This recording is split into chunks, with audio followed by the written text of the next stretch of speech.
जय भीम दोस्तों।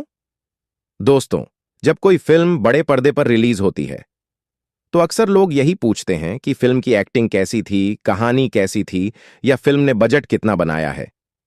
लेकिन इनमें से कुछ फिल्में ऐसी भी होती हैं जो आवाज बन जाती हैं। वह एक नई सोच बनाकर लोगों के दिल में बस जाती है, एक सोच बनकर लोगों तक पहुंचती है। और जब कोई ऐसी फिल्में आती हैं तब देश के बड़े नेता इस पर अपनी प्रतिक्रिया व्यक्त करने लगते, तब यह एहसास होने लगता है, तो यह समझ में आ जाता है कि अब बात सिनेमा की नहीं है, अब बात है समाज की सोच का। ऐसा ही कुछ हुआ हाल ही में जब फूले फिल्म रिलीज हुई। इसके ट्रेलर ने ऐसा माहौल बना दिया था, कुछ ब्राह्मणों की नींद हराम हो गई। लोग इस फिल्म के खिलाफ सड़कों पर उतर आए, इस फिल्म पर शिकायतें भी दर्ज हुईं, रिलीज डेट भी टाली गई, और इसके बाद सेंसर बोर्ड ने फिल्म पर कई कैंचियां चला दी। लेकिन जैसे ही यह फिल्म थिएटर में पहुंची, इस फिल्म पर एक ऐसे शख्स का बयान सामने आया कि इस फिल्म पर सबकी नजर टिक गई। जो लोग इस फिल्म से नफरत कर रहे थे, वह लोग भी सोचने लगे, ऐसा क्या है इस फिल्म में जो इतने बड़े नेता इस फिल्म की प्रशंसा कर रहे हैं। दरअसल यह बयान किसी और का नहीं, बल्कि भारत के प्रधानमंत्री नरेंद्र मोदी जी का था। उनके इस एक बयान से फिल्म को एक नया मोड़ दे दिया। शुरुआत में जब फूले फिल्म का ट्रेलर आया तो उसमें एक ऐसा सीन था जिसमें मांग मेहर और पेशवाई जैसे शब्दों का इस्तेमाल हुआ था। यह शब्द उस ऐतिहासिक समय की याद दिलाता है जब जातिवाद अपन चरम पर था और समाज में जातिवाद, छुआछूत, ऊंच नीच का भेदभाव बहुत ही गहराई पर था। इसके अलावा ट्रेलर में एक और सीन भी दिखाया गया जिसमें यह दिखाया गया है कि यह हकीकत 3000 साल पुरानी गुलामी है, जिससे बाहर निकलने की इस फिल्म से हिम्मत मिलेगी। इस फिल्म के डायलॉग में कई लोगों को सोचने पर मजबूर कर दिया, लेकिन कुछ लोगों को इस डायलॉग से चिढ़न हो गई, खासकर ब्राह्मणवादी विचारधारा के लोगों को। जो कि उस फिल्म में एक सीन ऐसा भी था जिसमें ब्राह्मण बच्चों ने माता सावित्रीबाई फुले के ऊपर गोबर कीचड़ फेंकते हुए दिखाया गया है।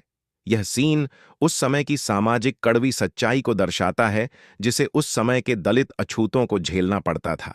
लेकिन इस फिल्म के सीन और डायलॉग को लेकर कुछ ब्राह्मणवादी विचारधारा के लोगों की नाराजगी सामने आई है और उन्होंने सोशल मीडिया पर अपना विरोध जताना जारी कर दिया। देखते ही देखते विरोधियों के संगठन तैयार हो गए और कुछ संगठनों ने फिल्म को बैन कराने की मांग कर दी।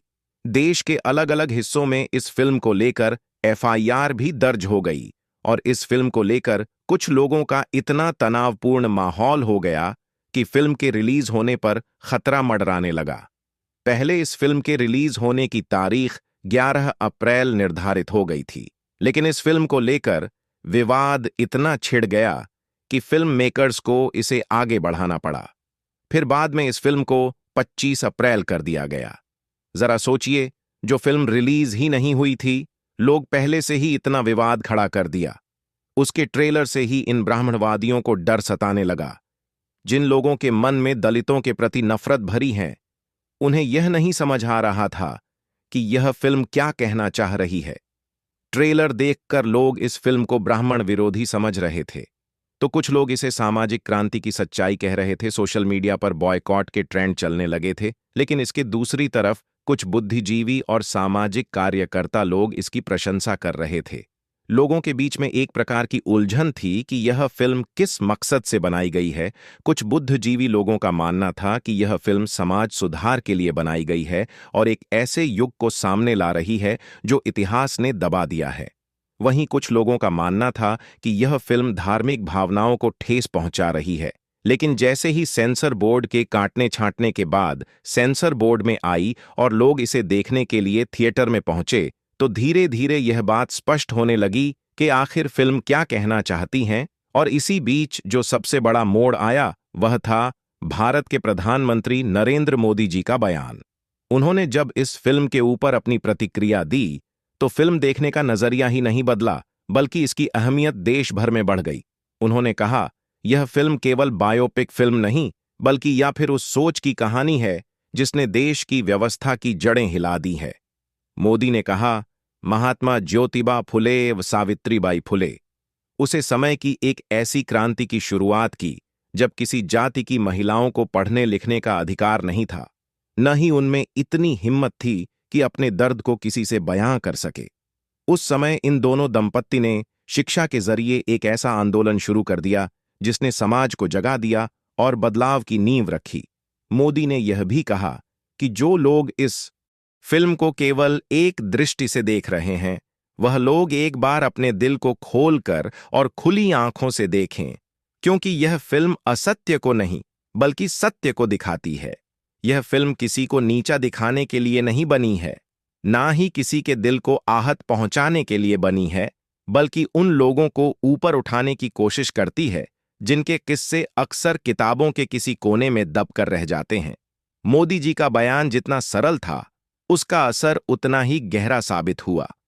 उन्होंने यह भी कहा कि वे चाहेंगे कि यह फिल्म देश भर में टैक्स फ्री हो, ताकि ज्यादा से ज्यादा लोग इसे देख सके और यह समझ सके कि आज जो महिला मठ से बोल पा रही है या किसी पद या कोई अधिकारी है, तो वह है माता सावित्रीबाई फुले और महात्मा ज्योतिबा फुले की वजह से। उन्होंने यह भी कहा कि जितनी जल्दी लोग इसको समझेंगे, समाज में बदलाव उतनी ही जल्दी आएगा।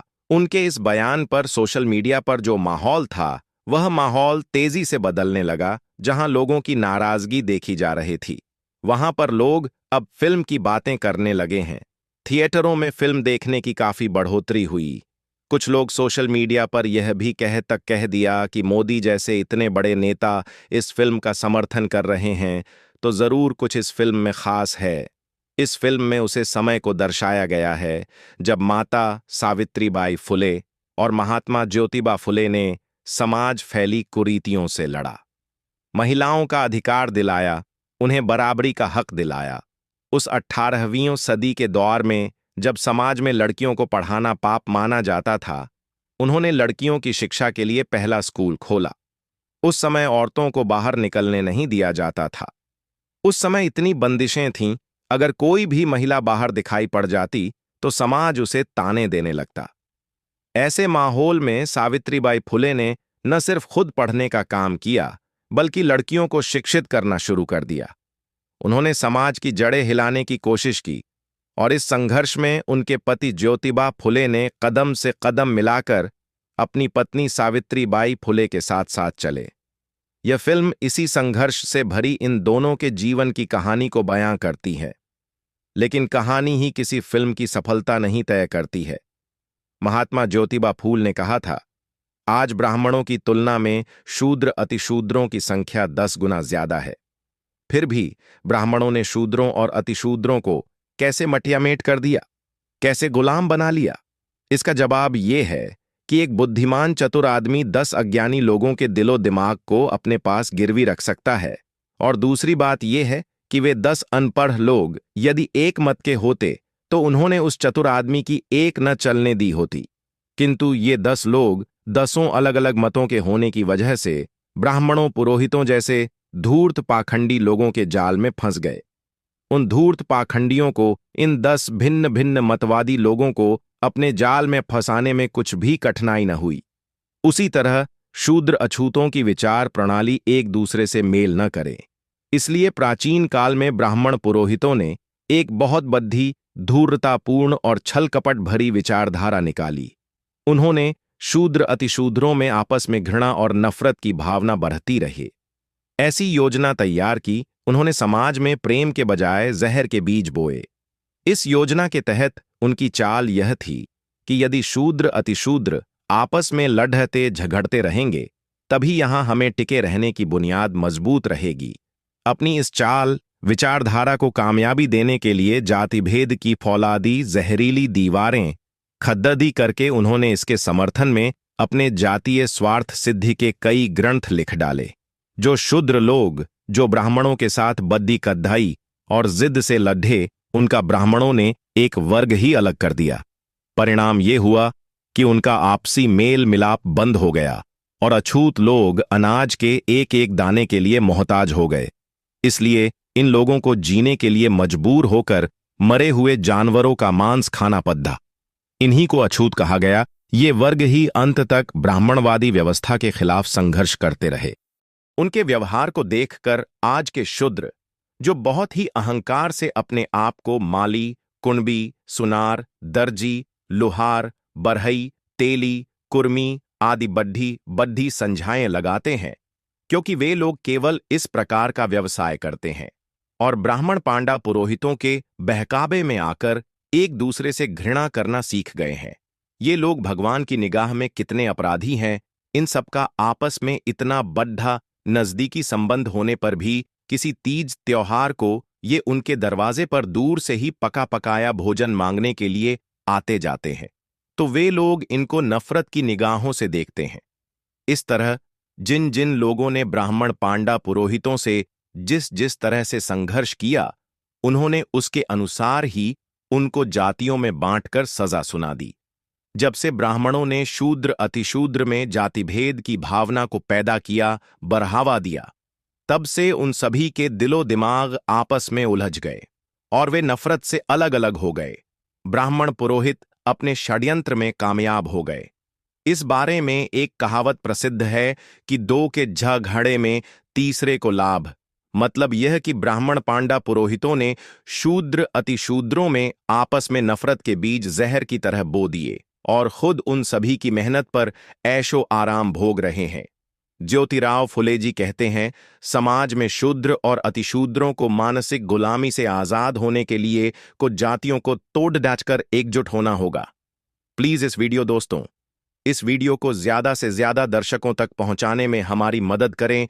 इसके लिए वीडियो को लाइक, शेयर और हमारे चैनल को सब्सक्राइब अवश्य करें, जिससे YouTube एंगेजमेंट बढ़ेगा और YouTube ज्यादा से ज्यादा लोगों तक पहुंचाने में हमारी मदद करेगा। अंत तक वीडियो देखने के लिए तहे दिल से धन्यवाद।